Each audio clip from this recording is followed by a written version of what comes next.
say happy birthday to Hung Som Moo.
មានមនុស្សដែលនាងពេញចិត្តរួចទៅហើយ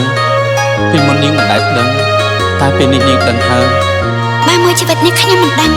នឹងទៅជាយ៉ាងណាដរាបណាយើងនៅធ្វើជាដៃគូនឹងគ្នាថ្ងៃណាមួយនាងត្រូវតែដឹងបើយើងតាក់ទងគ្នាហើយថ្ងៃមួយត្រូវបែកគ្នាខ្ញុំប្រហែលធ្វើចិត្តមិនបានហើយពួកយើងក៏ត្រឡប់មកធ្វើមិត្តរួមការងារដ៏ល្អធ្វើមិត្តភក្តិគ្នាឡើងទៀតតែគ្មានសង្ឃឹមថាជួបជាងបែកគ្នាលុះស្លាប់គ្មានសង្ឃឹមមកតែហូតទៀតចុងដាក់ទងបងដៃចោលជើងអ្នកថ្មីដើមបេតគប់គ្រួសារចង់អូនអងសុខហើយក្នុងក្នុងស្នេហ៍បងដូចបងឲ្យគេថាបងជួអូនម្ដងចង់ណាជីវ៉ាមានអូននិស័យតែកំចង់រៃប្រតាមព្រមទីឲ្យយើងតែក្រហម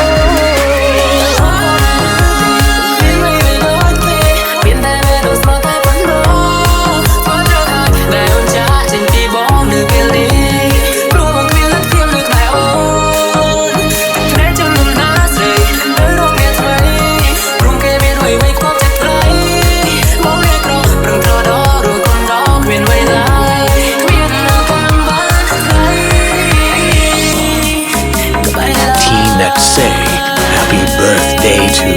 Hung Som Moo Family TKT Feet BRK Team